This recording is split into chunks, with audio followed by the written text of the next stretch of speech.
Dear students, today I would like to discuss pronoun.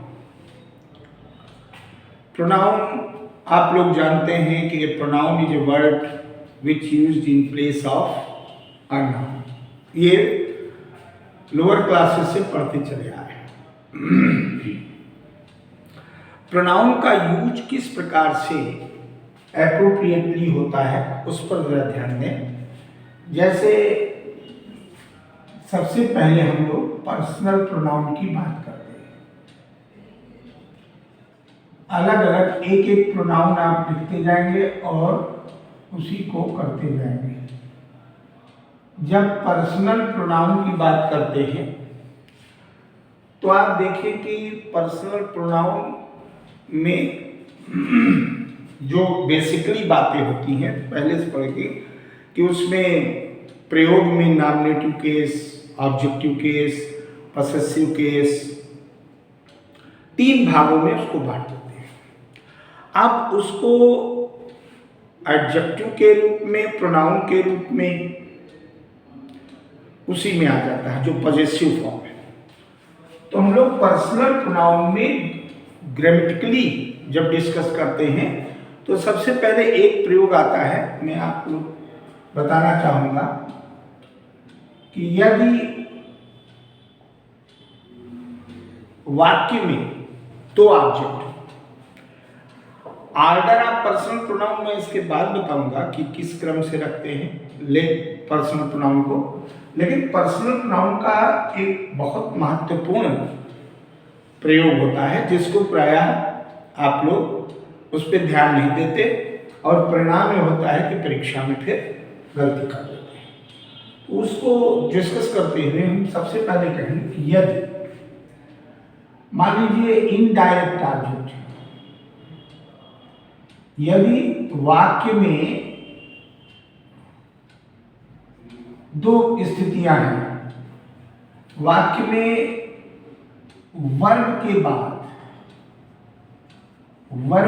बाद जहां भी वाक्य में वर्ब के ठीक बाद इनडायरेक्ट ऑब्जेक्ट आता है। इनडायरेक्ट ऑब्जेक्ट मतलब इसको जानने, जो इनडायरेक्ट ऑब्जेक्ट होता है, ऑब्जेक्ट 2 प्रकार का। एक ऑब्जेक्ट होता है जो डायरेक्ट, वह निर्जीव वस्तुओं के बदले में जो आता है उसको डायरेक्ट ऑब्जेक्ट कहते हैं। और जो इनडायरेक्ट ऑब्जेक्ट है वो लिविंग थिंग्स के लिए आता है, जो लिविंग थिंग्स के नाउन है उनके बदले में जो प्रयोग किया जाता है, क्योंकि प्रोनाउन तो नाउन के बदले में प्रयोग किया जाता है ना। तो जो नॉन लिविंग है उनके लिए वो डायरेक्ट ऑब्जेक्ट कहलाता है और जो लिविंग थिंग्स हैं वो डायरेक्ट ऑब्जेक्ट में आती है। तो यदि लिविंग थिंग्स इनडायरेक्ट ऑब्जेक्ट में आती है, तो यदि वाक्य में वर्ब के बाद इनडायरेक्ट ऑब्जेक्ट हो तो आप लोग इस बात को सभी लोग नोट कर लें, तो प्रीपोजिशन का प्रयोग नहीं होगा। प्रीप का प्रयोग, प्रीपोजिशन का प्रयोग नहीं होगा। और ठीक इसके विपरीत, यदि वाक्य में वर्ब के तुरंत बाद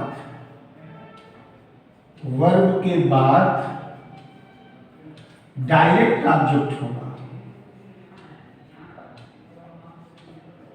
यानी जो डायरेक्ट ऑब्जेक्ट मतलब जो यहां पर लिख सकते हो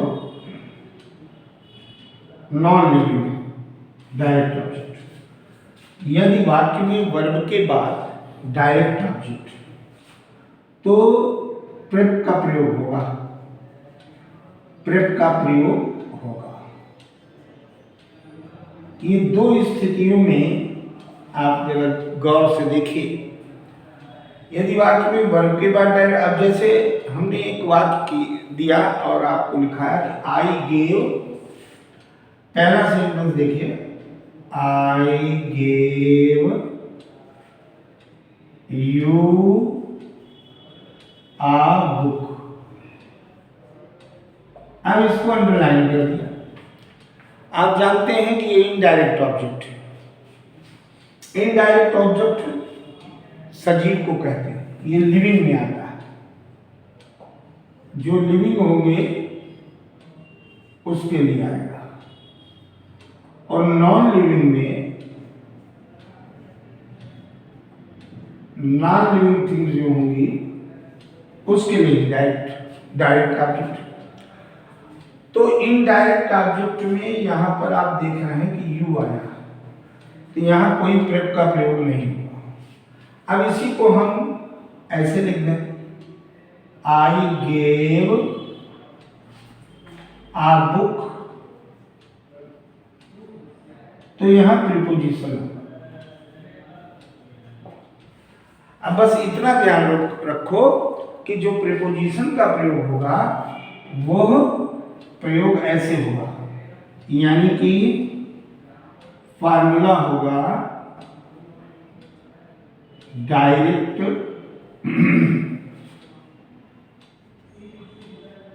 ऑब्जेक्ट प्लस टू प्रीपोजिशन या प्रेप लिख दो, और प्लस इनडायरेक्ट ऑब्जेक्ट, ये फार्मूला होगा। I gave a book to you, I gave you a book. यहां पर आप देख रहे हैं कि यू जो है वो लिविंग है, इनडायरेक्ट ऑब्जेक्ट है, इसलिए प्रेप का प्रयोग नहीं किया गया। और जब नॉन लिविंग डायरेक्ट ऑब्जेक्ट का प्रयोग हुआ तो डायरेक्ट ऑब्जेक्ट से ये इनडायरेक्ट ऑब्जेक्ट से पहले टू आया। इसमें देखिए, यदि वाक्य में वर्ब के बाद इनडायरेक्ट ऑब्जेक्ट हो तो प्रीपोजिशन का प्रयोग नहीं होगा। अब वर्ब के बाद यहाँ पर इनडायरेक्ट ऑब्जेक्ट का प्रयोग था, यहाँ वर्ब के बाद डायरेक्ट ऑब्जेक्ट का प्रयोग। तो जब भी डायरेक्ट ऑब्जेक्ट आएगा उसके बाद प्रेप, और प्रेप के बाद इनडायरेक्ट ऑब्जेक्ट। और ये शर्त है कि ये तभी स्थिति होगी पर्सनल प्रोनाउन में वाक्य में निहित दो ऑब्जेक्टों का सही प्रयोग। वाक्य में दो ऑब्जेक्ट्स का सही प्रयोग ये है, ये आप पहले जरूर उतार लें, ये सही प्रयोग वाक्य में। इसके बाद हम एक और महत्वपूर्ण प्रयोग करेंगे, ध्यान से देखिएगा, इसको दिमाग में रख लीजिए कि अगर इनडायरेक्ट ऑब्जेक्ट वर्ब के बाद आएगा, फाइनाइट वर्ब के बाद, तो प्रेप का प्रयोग नहीं होगा। और अगर डायरेक्ट ऑब्जेक्ट आया just after verb, finite verb, तो निश्चित रूप से वहां पर किसका प्रयोग होगा, वहां पर टू का प्रयोग, या अकॉर्डिंगली सेंस जो भी आएगा वो डायरेक्ट ऑब्जेक्ट और इनडायरेक्ट ऑब्जेक्ट के बीच में होगा, जैसे अभी आपने किया। इसके बाद आप लोग अगला नोट करें कि जैसे मान लीजिए कोई भी चीज़ है, आप अक्सर कहते हैं कि पसेसिव प्रोनाउंस, तो पसेसिव प्रोनाउंस का जो प्रयोग होता है उसमें ये विशेष रूप से ध्यान देने की जरूरत है और सभी लोगों को, कि जैसे मान लीजिए आप लोग इट का प्रयोग करते चले आए हैं। अब पसेसिव प्रोनाउन में कब इट आएगा, कब इट्स का प्रयोग होगा, इस पर विशेष ध्यान दें। जैसे एक चीज़ नोट करें आप लोग, मान लीजिए आपका प्रयोग है कि कोई नेचुरल इंसिडेंट है, इट का प्रयोग, पर्सनल प्रोनाउन में इट का प्रयोग देखिए। इट का प्रयोग जो है ये इसमें गलती प्राय लोग कर देते हैं। इट एक इंट्रोडक्टरी नेचुरल इंसिडेंट में एडवर्ब के रूप में आता है। जैसे कोई नेचुरल पहला नियम, नेचुरल इंसिडेंट है तो नेचुरल इंसिडेंट में जो इट का प्रयोग है वो प्राकृतिक घटना में जरूर आता है। नोट कर लीजिए, जैसे मान लीजिए सीजन है, अब सीजन का प्रयोग होगा, वेदर का होगा, जाहिर सी बात है इसमें कोई अलग से नॉमिनेटिव केस का और कोई पर्सनल प्रोनाउन का रूप नहीं आ सकता। इसको आप लोग समझ लें, क्योंकि यहाँ पर जो नेचुरल इंसिडेंट है, सीजन है, वेदर है, कुछ भी, अर्थक्वेक है, अगर ऐसी बात आती है तो आप देख रहे हैं कि टेम्पेस्ट है, कोई भी तूफान है, स्टॉर्म है, बाढ़ है, अब ये जैसी बातें आती हैं इसमें इट का प्रयोग होता है। जैसे मान लीजिए हमने कहा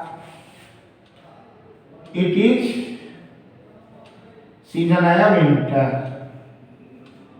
तो यहां पर इट का प्रयोग हो गया पर्सनल प्रोनाउन के रूप में, कोई भी ले लिए।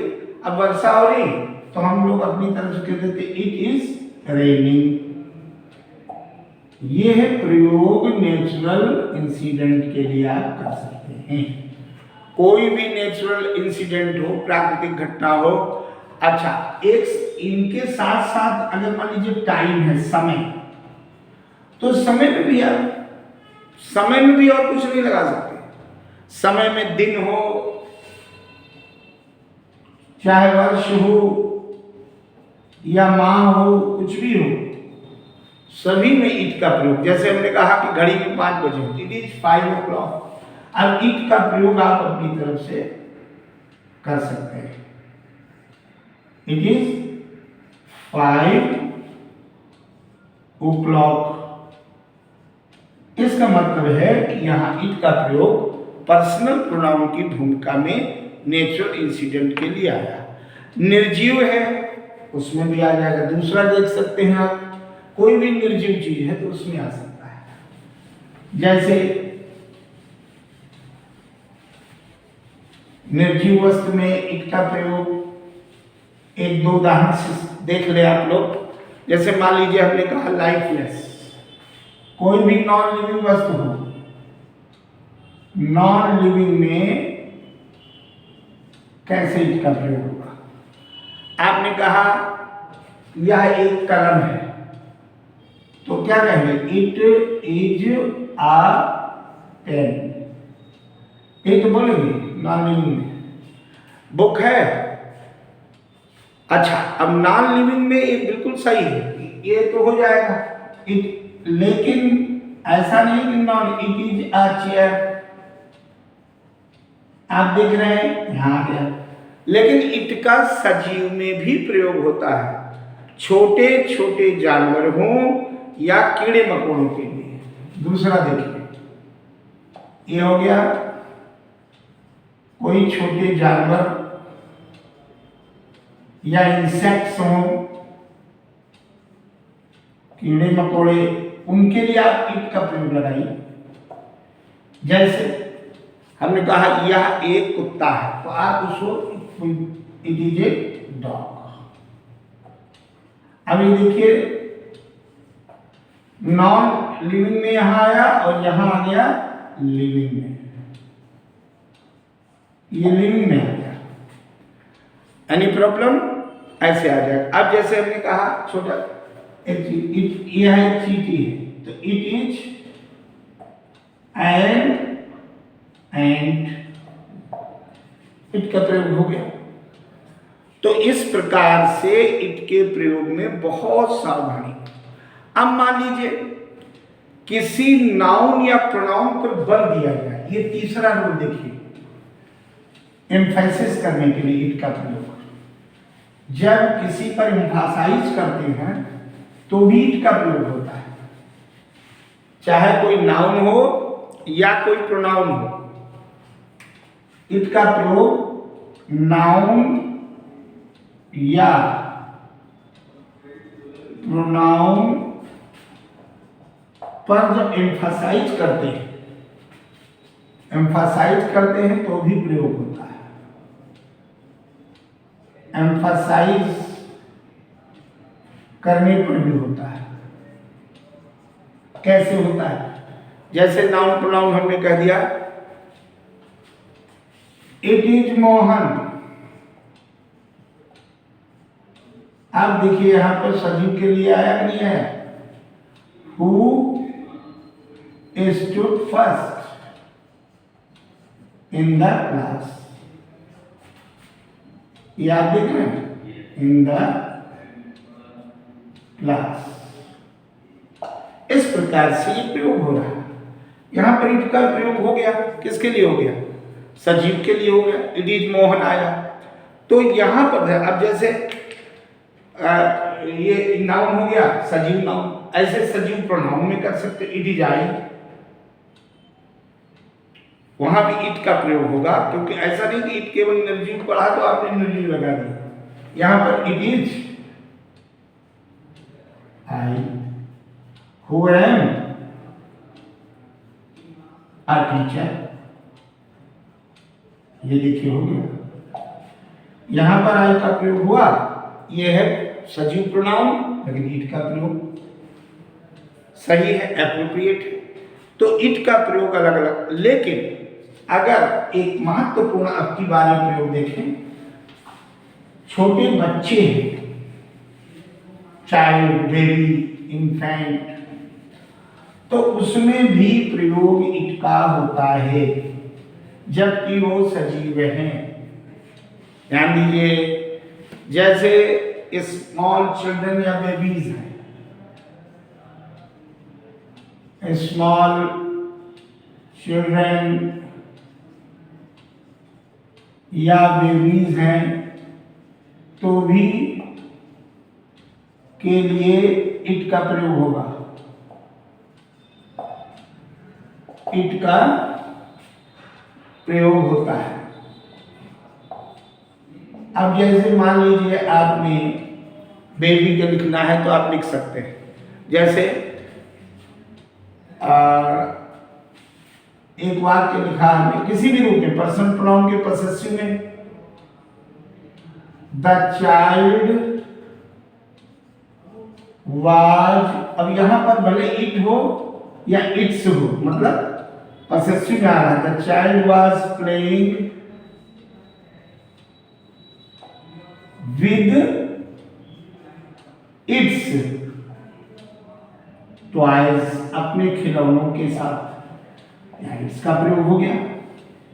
जबकि सजीव है, ऐसा मत सोचिए।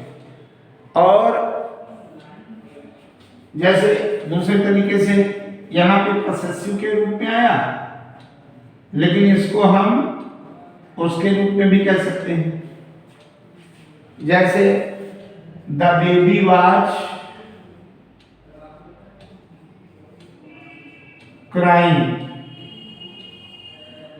और उसी को हम कर दें because the baby was crying because it was hungry. ये देखिए इट आ गया नॉमिनेटिव केस में। तो ऐसा नहीं है कि सजीव और निर्जीव दोनों के लिए आता है, अलग अलग स्थितियों में। यहां पर इट का प्रयोग आ गया बेबी के लिए। तो आज हम लोग इसको देखेंगे। कल मैं फिर आगे पर्सनल प्रोनाउन और demonstrative pronoun, reflexive pronoun, distributive pronoun, emphatic pronoun आदि पर चर्चा करेंगे। Thank you very much.